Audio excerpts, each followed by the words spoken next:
waxyaabaha soonka jebiye wey. haddaynu soo ururinno waxaan ku soo ururin karnaa 5 soonka jebisa. haddii la faahfaahiyo way badan karaan, laakiin inaan kuu soo koobaan doonayaa markii faahfaahinteeda loo baahdo waktigeeda wey. waxaa koowaad ee soonka jebiya arridda, qofku diinta inuu ka baxa wey. muslim buu ahaa, uu soomanaa, hadduu gaaloobo oo diinta ka baxo soonkaa waa jabay. maxaa ka dhalanaya? hadduu isla maalintaa dib u soo islaamo oo soo noqdo, maalintaa wuu qallayn oo way jabtay soonkeedii. saas darteed islaamnimadu shardiba idin u asaxo, gaalnimaduna way jebisaa hadday dhexda ka timaado. haddayba jirtay markii horena inuu ansaxay diidaa. taas waa qodobka koobaad.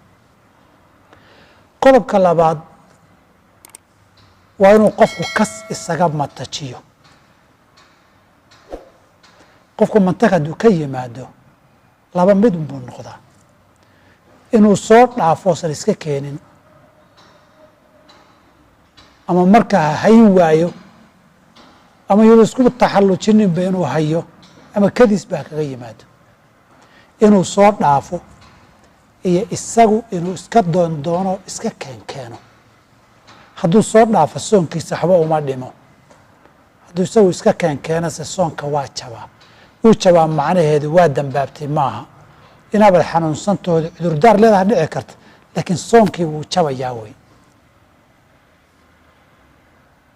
qofku kas mantag isaga keena. nabigaana saa yidhi sal ly slam, qofkii matag soo dhaafaay wax qadaa laguma leh. qofka iska matajiyana ha qadeeyo ayuu nabiguna faray sal ly slam. qodobka saddexaad ee jebiye soonka waa gabadhu inuu dhiiggii caadadu ku dhaco ama kii umusha. dhiiggii caadada iyo kii umusha midkood hadduu ku dhaco ayadoo sooman, soomkaasi waa jabayaa. iyadoo dembi kuma laha, laakiin soomku waa jabayaayo marka hore hadday caado qabto ama umushii dhiiggii ku jirtana kama ansaxo. hadduu gadaal kaga yimaada iyadoo soomanaydna soonkaasi waa jabaa.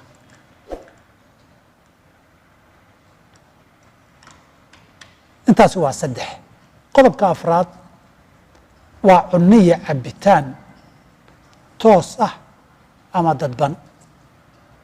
cunnadii cabitaanka toosihii waa kuwii laga qaato afka oo meesha caadiga iyo dabiiciga laga qaato.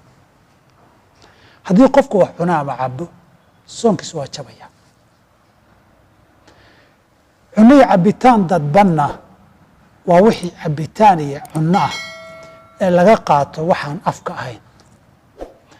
waa sankii biyaha kor loogu jiiday ay dhuunta ku dhaceen, ama dhagaha haddayba u duleelaan intii wax lagu shubo ay hoos u dhaadhacaan, ama jirka kale meelaha dhiigga ah nafaqada iyo faleebooyinka la ragmariyo ee booska cuntada iyo cabitaanka galana.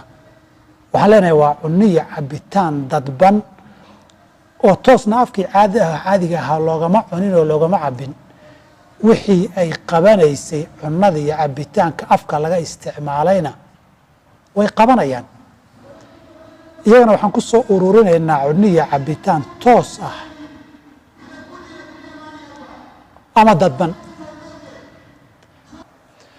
qodobka 5aad ee soonka jebiyaaye waa gudashada shahwada tooska ah iyo midda dadban.